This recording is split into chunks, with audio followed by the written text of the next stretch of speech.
10 utos ng Diyos. Una, huwag kang magkakaroon ng ibang Diyos maliban sa akin. Sambahin mo lamang ang Diyos at huwag ang ibang Diyos o mga Diyos-Diyosan. Ikalawa, huwag kang gagawa ng mga Diyos-Diyosan.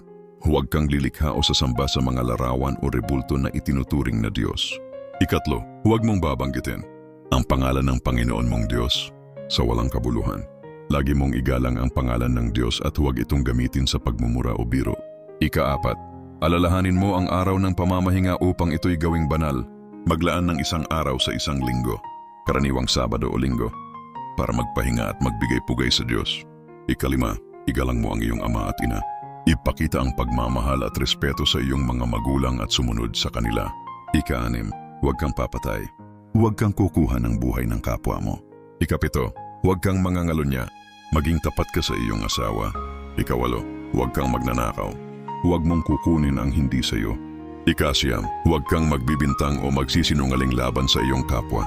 Huwag kang magsisinungaling o magpapakalat ng maling impormasyon tungkol sa iba. Ika-10, huwag mong iimbutin ang pag-aari ng iba.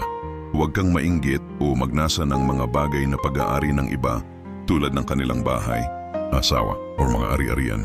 Huwag kalimutang mag-follow, mag-like at mag-comment. Salamat sa panonood at sana ay umasenso ka.